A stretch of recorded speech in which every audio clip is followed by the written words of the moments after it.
Climate change is a social problem, and it's going to take social change to bring about the solution. I still believe we can save ourselves from the climate crisis, but I also recognize that it's going to take all of us doing everything we can to get through the climate crisis. She's authored over 80 research papers and 7 books. The future's really up to us.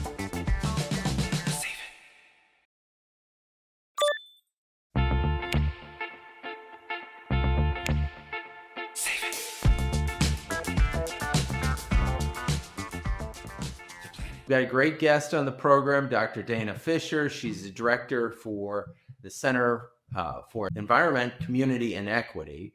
She is a professor at American University. She's an author of Saving Ourselves: From Climate Shocks to Climate Action. She is a non-resident senior fellow at the Brookings Institute. She's a TEDx speaker and former IPCC contributing author. She's authored over 80 research papers and 7 books. Quite an impressive resume and career. Welcome to the show. Thank you for having me, Matt. Well, tell us a little bit. I always like to get kind of the background of how somebody finds their way into the environmental movement. What's your story? Well, that's a good question. So, I've always wanted to make a difference. I grew up as a middle child, so we always tend to try to prove ourselves because you're not the oldest or youngest. I grew up in the forest outside Philadelphia, and always really spent a lot of my time outside. And when I was in college, I was an East Asian Studies and Environmental Studies major, and so started thinking about doing environmental work. And my path to ending up being an academic was kind of not a straight path. I went to DC right after college to try to do environmental lobbying, and learned that I am not meant to be a lobbyist for a number of reasons. So then I tried being at a think tank, did security and sustainable development work out in California. I did that for a few years, but realized that I basically couldn't run my own projects until I had a PhD. So I ended up in Madison, Wisconsin doing my PhD. And I always figured I'd go back to policy and kind of the policy research nexus, kind of like what they do at the Brookings Institution, where I'm a non-resident senior fellow. But I thought that would be my home. But I study climate policy making, but also democracy, something that needs a lot of attention these days, civic participation and activism. And that's the part that I wrote for the IPCC. Normally, I think of the IPCC reports as being highly technical, kind of scientific, kind of climatology type reports. So what was your piece of those reports? So the IPCC is broken down into different sections. I was an author on the section on mitigation, which is about how we're going to reduce our contributions to global warming by reducing the concentrations of greenhouse gases in the atmosphere. And, as I like to talk about it, while many people think about doing work on climate as about these kind of atmospheric models or understanding the processes through which, greenhouse gases, build up in the atmosphere or how that affects, for example, the oceans. Climate change is a social problem, and it's going to take social change to bring about the solution. And that's what I study. Well, that's fascinating that you could, look at activism and scientifically analyze what effect it had on mitigation, such as the Fridays for Future. And tell us a little bit about what did you see? What are your findings on what that movement did? Well, so the work that I've been doing is really kind of broader about the climate movement more broadly. I did a bunch of work about the numbers of people who got involved in Fridays for Future. It was a really amazing wave of activism that happened, and unfortunately was prematurely ended by the climate crisis, by the COVID pandemic, right? So the movement was growing globally. We saw millions of people out in the street. And then all of a sudden lockdowns began. And, I thought it was a very notable decision that Greta and the other youth activists who were organizing the movement decided to follow the science. And when people were told to go inside and participate in lockdowns, they also stopped assembling even outside, because in the beginning we didn't know how the disease could spread and the risks. And the idea was to, flatten the curve. It seems like ancient history now, but that was the big draw. And so the movement went online, and they had a whole bunch of activism that was planned, and it all went online. And as a result, the movement basically fizzled out. And it's not that young people weren't still concerned about climate change, but rather what we ended up seeing was people shifting. And when you work online, you tend to communicate through, echo chambers, which tends to just be with people who are similarly minded to you, rather than, broadly bringing people in and drawing attention to an issue and to a movement. With regard to understanding the effects of that, there are a number of different ways that we can measure the effects. I mean, that's one of the things that I do in my work and that I teach about. And, what we try to think about is, the effects on the movement, on participation in the movement, on issue salience, which is measuring how important it is to the general public based on the degree to which the movement or specific actions resonate within the mass media. And then also thinking about the political effects of this. And so with regard to Fridays for Future, which is part of this broader wave of growing, concern for climate activism in the United States, for example, you can draw a very clear line between the youth climate movement that really expanded during Fridays for Future to the creation of Sunrise, which is one of the bigger youth-led climate groups in the United States, to the climate platform that Joe Biden ran on, which was the most progressive climate policy platform ever assembled by a Democratic candidate for president, to the Inflation Reduction Act, which was the only bill, the climate bill that ever passed through both houses of the U.S. Congress and was signed by a president. And you can draw a very clear line between that. And so that's the kind of work that I do, to draw that line and to connect the dots there. I mean, unfortunately, the Inflation Reduction Act was, an incremental piece of policymaking that also helped to expand fossil fuel consumption and extraction in our country. So it was not sufficient to address the climate crisis, but it was a really important step in the right direction, which unfortunately is now being dismantled. I think this brings up a lot of different issues that are fascinating.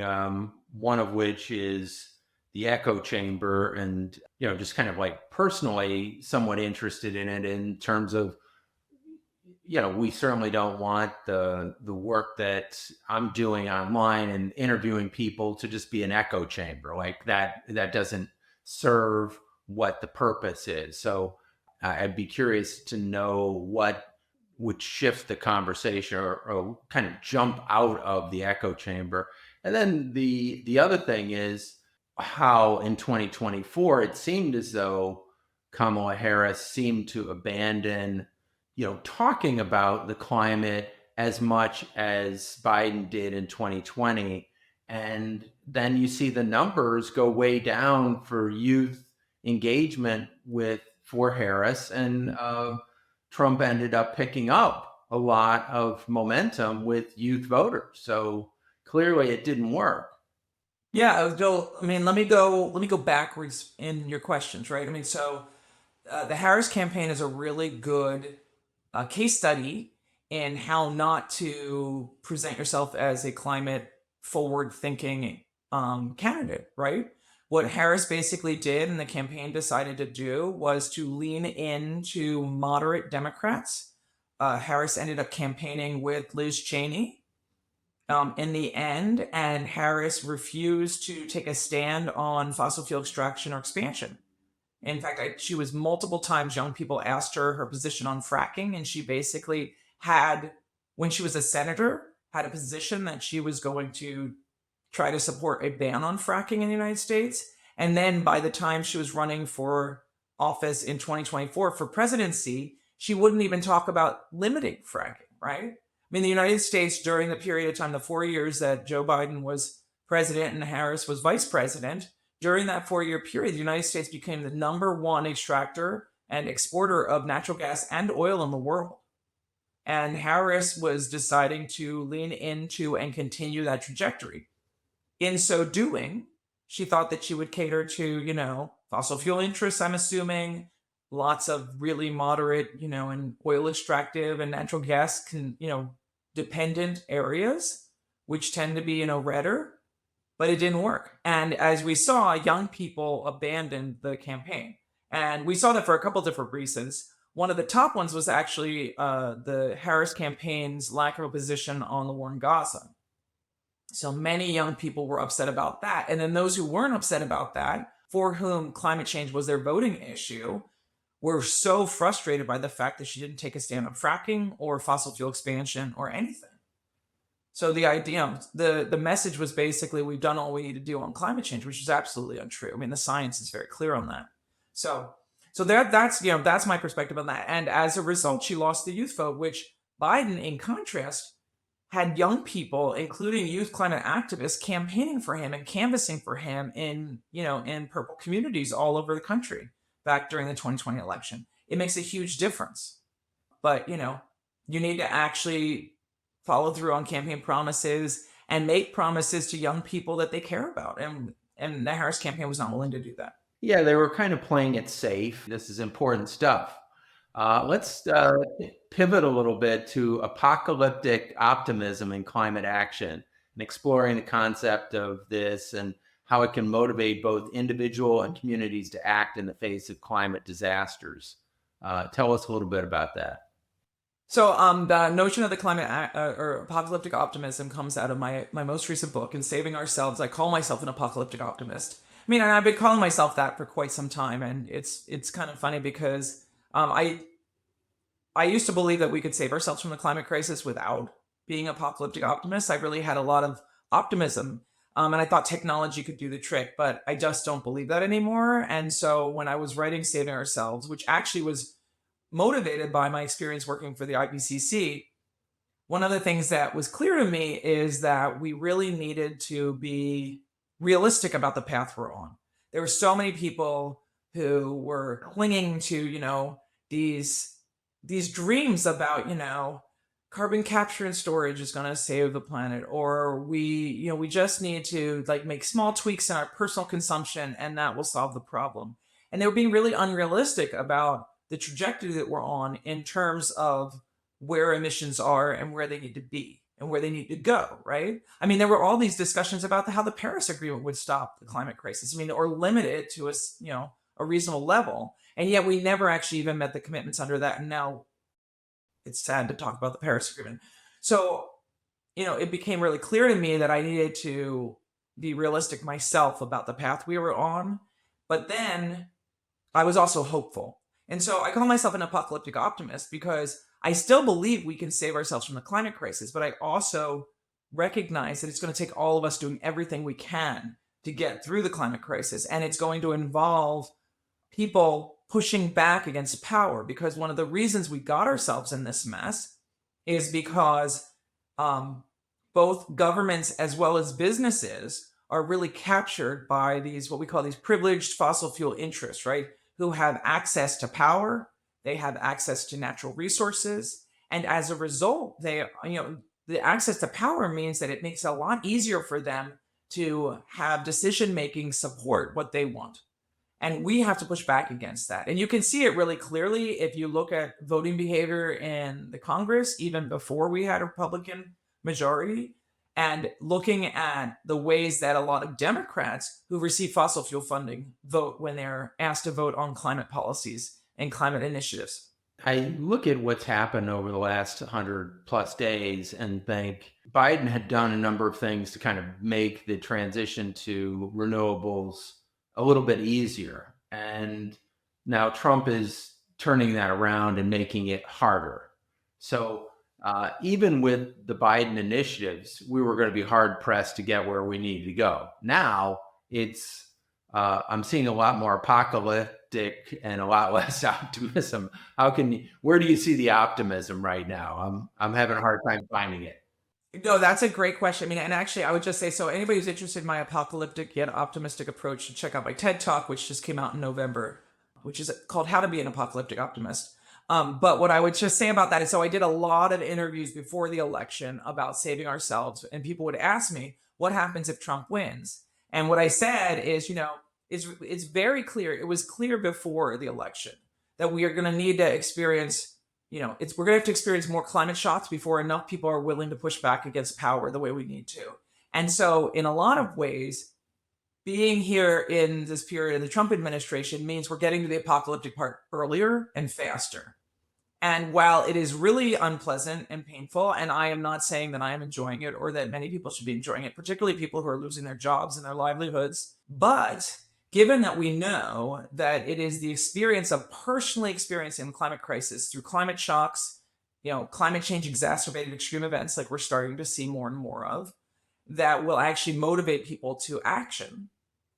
We will get there a lot faster with the Trump administration. The big question that I have, so I'm hopeful and optimistic that we will get there. The question is, how quickly do we get there, and how quickly can we stop the types of disasters that are lining up to hit us right now?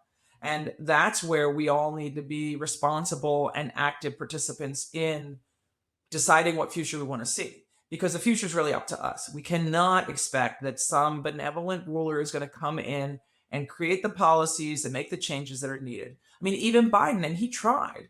He had to make these deals that involved expanding fossil fuel interests and fossil fuel extraction and infrastructure to actually get the bills passed. And he did that. But now we have not limited our carbon consumption. We have not limited our fossil fuel use. We have just expanded the ability to create more energy by building out also clean energy. And we need to do something about that, because that, we know, leads to the climate crisis getting worse. Well, I kind of feel like people need to take it into their own hands to a certain extent. We saw something that made me slightly optimistic is with people boycotting Tesla and Musk. And that was kind of a clear example of people around the world saying, okay, we've had enough of you. And it seemed to move the needle a certain bit. If nothing else, Musk is saying, I don't think I want to spend so much money on politics anymore.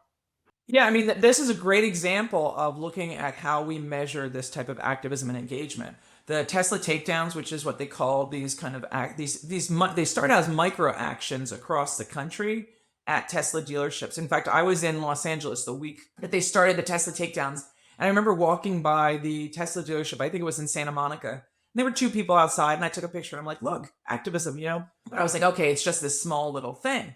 But it blew up because people felt like it was a great way for them to voice their concerns and their frustrations with what was going on. And while it started with climate, it grew out in people who cared about labor practices and things that Doge was doing. Because of that, lots of people came out, and they really reverberated. It didn't just affect Elon Musk and his behavior. It also led to purchases of Tesla going way down. I think the AP was reporting that there are so many Cybertrucks just sitting around to be sold because nobody wants to buy them.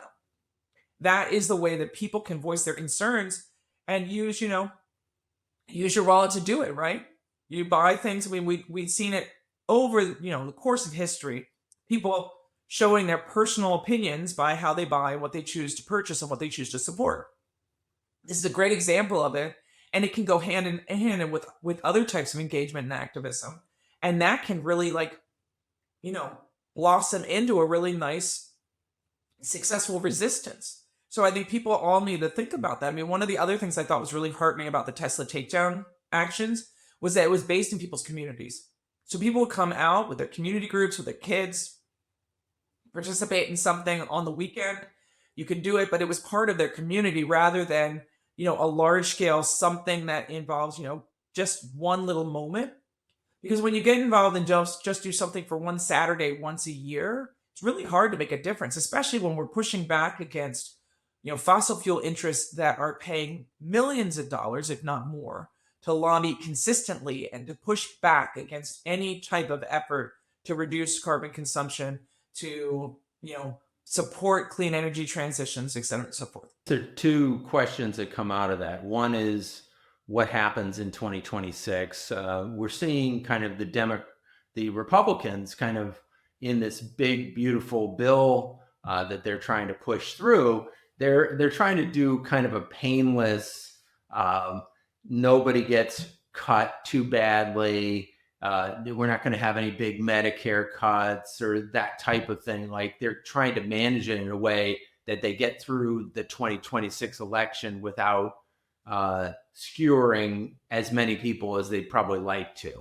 So one, whether that's going to be effective, and then two, the alternative path for the environmental movement is kind of boycotting entities and companies, and that's the only language they listen to is money. So stop paying them, stop buying their products.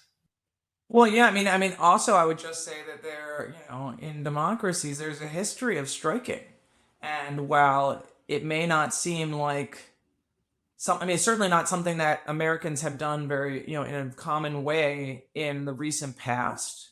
Strikes can be a really effective tool when you're trying to affect change and get people to listen.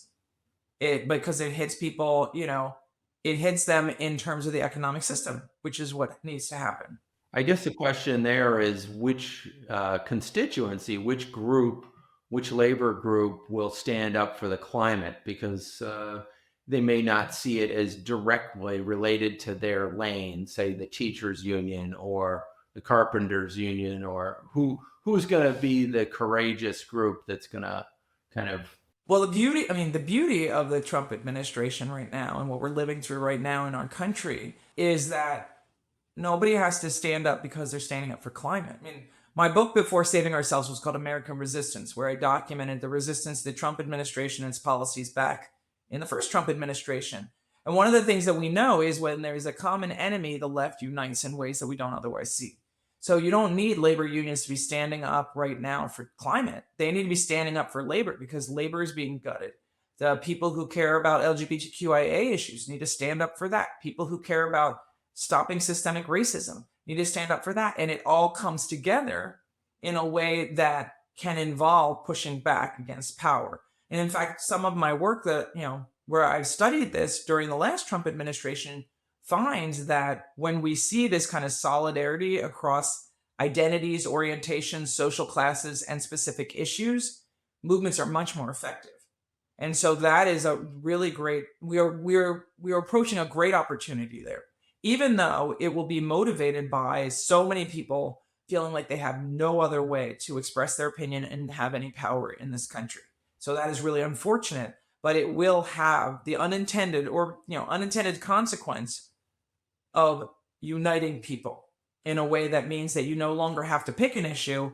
It's all issues because there's so many folks who feel under attack right now. It's interesting because I know the Republicans want more, but they also, first of all, and I think some of what they're thinking about is, electoral, but I also would just say that we're seeing resistance from Republicans across the different types of Republicans recently. So for a reconciliation package like the so-called Big Beautiful Bill to pass, the Republicans are all going to need to be on board because the Republicans don't have that much of a majority. So in order to do that, the Trump administration has had to step back from some of its goals. So I think that they also are framing it as, leading up to the midterm elections because some members of Congress are saying they can't maintain their seats if they do that.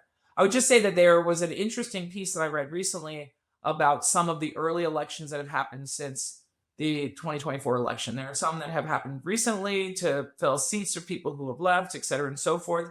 And there are a bunch of them that will be coming in November. We have some, state elections, et cetera, that will happen. There are some governorships also up, including Governor of Virginia and others. But so far, what we're seeing is that the Republicans are losing quite substantially in elections that have happened since November, which indicates that the Republicans are likely to lose quite substantially when we get to the midterm elections. And and I'm certain that at some point, Republicans who are supporting the idea of a free election for 2026 are going to be very concerned about that. The kinds of cuts and the kinds of actions that we're seeing from the Trump administration makes it very hard to imagine that they will be able to maintain the level of support they had when they came into office. I would think so. That would be my guess if I was a gambling man. And of course, the history is that in off-year elections or midterms that the party outside of power gains a bunch of seats. So the odds are definitely stacked in the Democrats' favor that they will pick up seats in 2026. Yeah, there's a difference between picking up seats and having what we would call a blue wave, and there's lots of reason to believe that if the electoral system, holds, that we will see quite a big blue wave. But maybe it does get us closer to the apocalyptic point where people are willing to do more. Like right now, people are just not willing to do enough to make a real substantial difference. That's the unfortunate truth.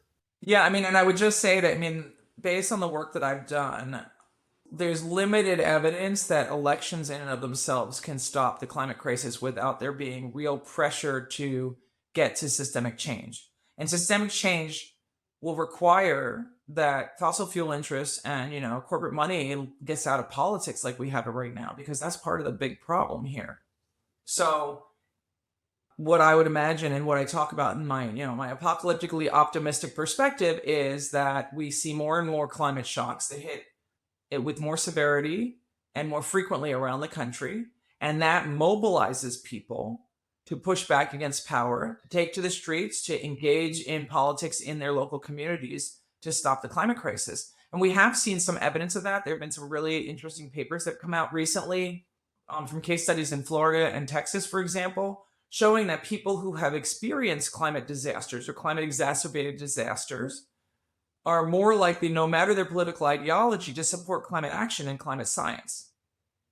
So there is a mechanism there. The question is, how many people are we talking about are going to have to lose their lives before we get there? I mean, we just saw so many unnecessary deaths because of the tornadoes this past weekend. The models, to the degree that they are legitimate at this point, but I know folks in Europe are also talking about this. The models suggest we're going to have a very bad hurricane season.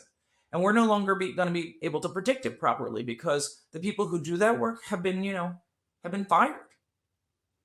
So that means that we'll probably see more loss of life. And while that is horrible, and I never would support that actually, there is evidence, and I talk about in my book how that actually will motivate more people to get involved in the climate movement and start to demand climate action that we need. And that is the mechanism that we need right now.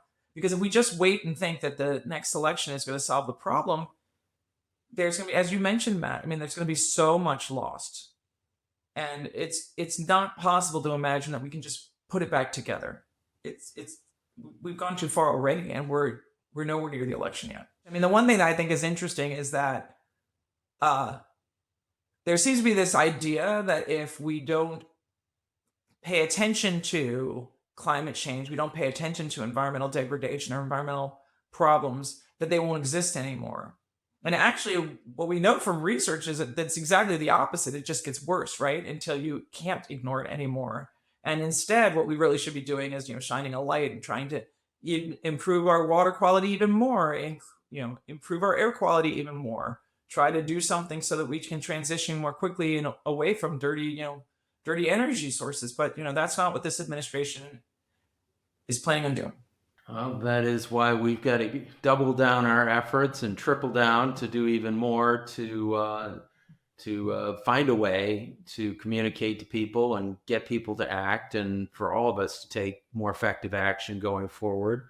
Dr. Dana Fisher, great to have you on the program, and everybody go out and buy a copy of her book, Saving Ourselves from Climate Shocks and to Climate Action. So, and some of her other 7 books out there. Amazing work that you're doing, and appreciate it, and keep up the good work. Thank you for having me. To learn more about our work at Climate Change and how you can help us reach our goal of planting 30,000 trees in the Amazon this year, visit aclimatechange.com. Don't forget to subscribe to our podcast on Apple, Spotify, YouTube, or wherever you get your podcasts. If you like this episode, please share it with a friend. See you next time.